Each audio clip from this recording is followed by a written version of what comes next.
नमस्कार दोस्तों, आप सुन रहे हैं सुरेंद्र मोहन पाठक द्वारा लिखित उपन्यास मौत का खेल। यह है पाठ संख्या 7।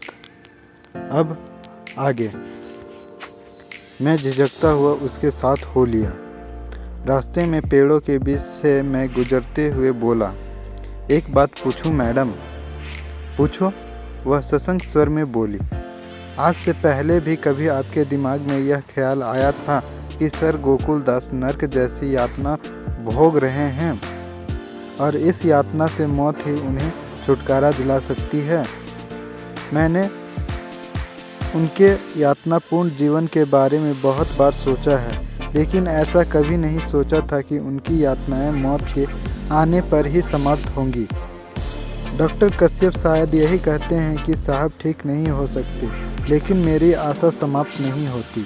न जाने क्यों मुझे हमेशा ऐसा लगता है कि अगर वे बिल्कुल ठीक नहीं हो पाएंगे तो भी वे इतने ठीक जरूर हो जाएंगे कि उन्हें इतनी तकलीफ़ नहीं भुगतनी पड़ेगी जितनी कि वे अब भुगत रहे हैं। लेकिन आज रात के सपने ने मेरा विश्वास ही हिला दिया है। मैंने सपने में उन्हें पलक झपकते ही मौत की गोद में समाते देखा था। अब मुझे विश्वास हो चला है कि मौत ही उन्हें उनके वर्तमान नरकीय जीवन से छुटकारा दिला सकती है, और इस भयानक सपने की वजह से ही मेरे दिल में इतने भयानक ख्याल आए हैं। मैं चुप रहा। हम दोनों कोठी के सामने पहुंच गए। मैंने पोर्च के खंभे के पास रुक गया। वह आगे बढ़ गई। कुछ क्षण बाद वह कोठी में प्रविष्ट होकर मेरी दृष्टि से ओझल हो गई। मैं वापस लौट पड़ा। फव्वारे के समीप आकर मैंने एक बार कोठी की ओर झांका तो फिर न जाने क्यों मेरा दिल धड़क गया। इमारत की पहली मंजिल के पर्दों के पीछे से रोशनी का आभास मिल रहा था। मुझे ऐसा लगा जैसे पर्दे के पीछे से कोई बाहर की ओर झांक रहा है। वह कमरा मार्था का था। क्या मार्था ने इतनी रात गैस शांता और मुझे इकट्ठे कोठी की ओर वापस आते देख लिया था? मन और मस्तिष्क पर चिंता का भार लिए मैं अपने क्वार्टर में वापस लौट आया। सुबह 10 बजे के करीब मैं पोर्टिको के सामने खड़ा सिगरेट का कस लगा रहा था। मैं सर गोकुलदास को पूरी सावधानी से व्हील चेयर पर लिटाकर नस एलिस के हवाले कर आया था। आज मैंने साहब को ऐसे संभालकर उठाया था जैसे मैं हल्की सी ठोकर से चकनाचूर हो जाने वाली शीशे की कोई बहुत ही नाजुक चीज़ उठा रहा था। शांता का सपना मेरे मानस पटल पर रह रहकर यूं अंकित हो जाता था जैसे वह सपना शांता ने नहीं, मैंने देखा हो। सुबह ब्रेकफास्ट के समय कोठी की विशाल किचन में मेरा मार्था से आमना सामना हुआ था, लेकिन उसकी बातों से या चेहरे के भाव से मैं फैसला नहीं कर सकता था कि पिछली रात को अपने कमरे की खिड़की पर पड़े पर्दे के पीछे से उसने मुझे और शांता को देखा था या नहीं। शांता उस समय कोठी में मौजूद नहीं थी। वह कार लेकर शहर में कहीं गई थी। उसी क्षण ड्राइववे से होता हुआ एक मोटा ताज़ा रंगत में काला और सूरत में गुआवनी लगने वाला आदमी पोर्टिको में पहुंचा। उसकी निकोटीन से पीली पड़ चुकी अंगुलियों में एक सिगरेट फंसा हुआ था। वह मेरे पास आकर ठिठक गया। मैंने संदिग्ध नेत्रों से उसे सिर से पांव तक देखा और फिर पूछा, क्या चाहिए? मुझे मालकिनी से मिलना है, वह आदमी ठिठ स्वर में बोला। कौन मालकिनी? शांता मेम साहब। वे कोठी में नहीं है। कहाँ गई है? मालूम नहीं। कब आएगी? मालूम नहीं। तो फिर मुझे बड़े साहब से मिलना है। क्यों? मेरी पगार बाकी है। कौन हो तुम? कौन हो तुम? विमल। मुझे अपने ही पीछे से मार्था की आवाज़ सुनाई दी। यह बास्को है। इस साले हलकट को धक्के मारकर बाहर निकाल दो। मैंने घुरकर देखा। माथा रोड़ी कुटने वाले इंजन की तरह दनदनाती हुई कोठी के मुख्य द्वार से बाहर निकल रही थी। वह बास्को के सामने आ खड़ी हुई और क्रोधित स्वर में बोली, क्या करने आए हो? मैं अपनी पगार लेने आया हूँ, बास्को बोला। कौन सी पगार बाकी है तुम्हारी? तुम्हारा हिसाब चुकता हो गया है। लेकिन मेरे को अभी का अभी मालूम हुआ कि अगर मालिक मुलाजिम को नौकरी से निकाले तो 1 महीने की ज़्यादती पगार देनी पड़ती है। बकवास मत करो, मार्था गरज कर बोली। तुम्हें पहले ही 1 महीने की ज़्यादती पगार मिल चुकी है। तुमने पिछले महीने में सिर्फ 5 दिन काम किया था, लेकिन फिर भी मैंने तुम्हें पूरे महीने की पगार दी थी। मेरे को तुमसे बात नहीं करने का है। मेरे का बड़े साहब या शांता मैम से बात करने का है। बड़ा साहब किसी से बात नहीं करता और शांता मैम साहब इधर नहीं है। मैं इधर ही बैठकर शांता मैम साहब का इंतज़ार करूँगा। तुम यहाँ से जाते हो या तुम्हें धक्के मार कर निकलवाऊँ? मैं अपनी पगार लिए बिना इधर से नहीं जाऊँगा।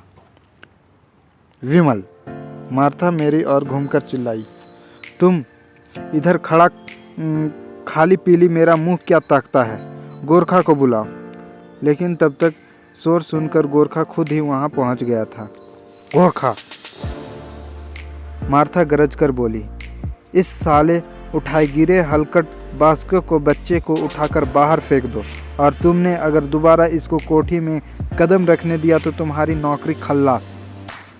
नौकरी की धमकी गोरखे के लिए काफ़ी थी। उसने बास्को की गर्दन थाम ली। छोड़ो छोड़ो, बास्को उसकी पकड़ में छटपटाता हुआ बोला।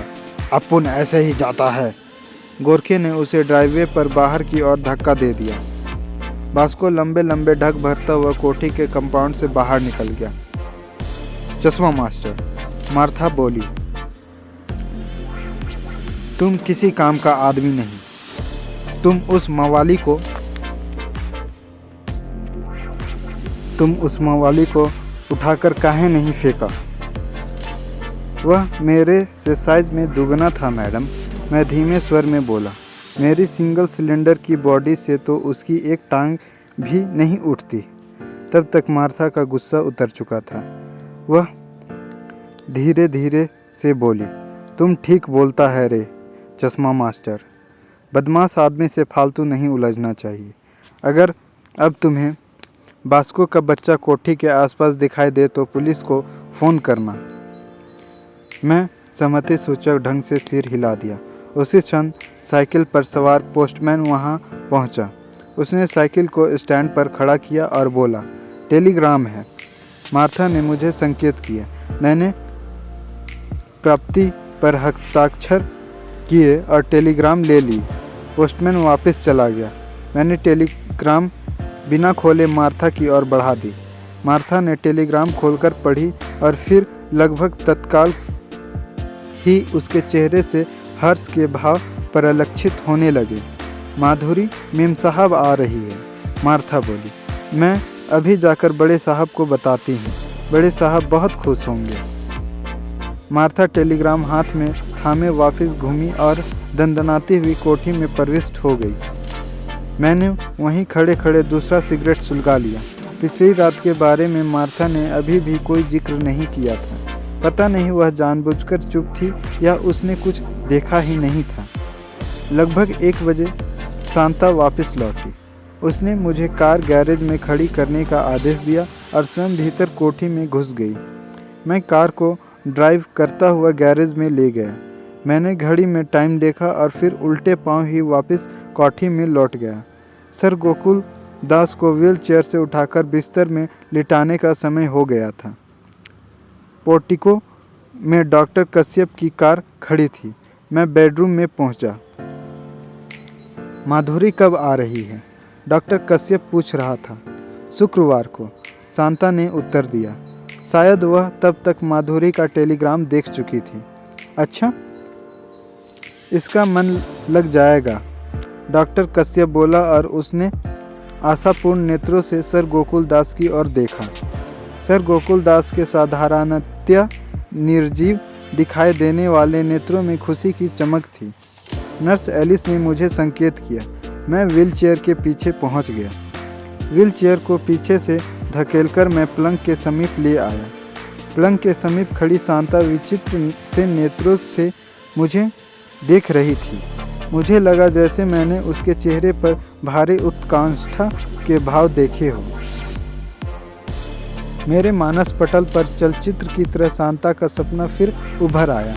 मैंने एक करुणापूर्ण दृष्टि उस असहाय वृद्ध पर डाली और फिर मेरे जबड़े कस गए। संसार की कोई शक्ति मुझे इस निरीह वृद्ध की हत्या करने के लिए प्रेरित नहीं कर सकती। मैंने मन ही मन दोहराया।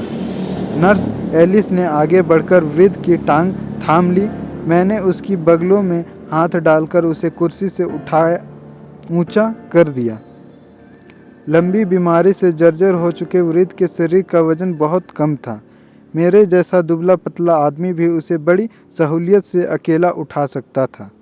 शांता ने आगे बढ़कर कुर्सी को रास्ते से हटाया और उसे पीछे को धक्का दे दिया, लेकिन शायद कुर्सी ज़रूरत से ज़्यादा जोर से धकेली गई थी।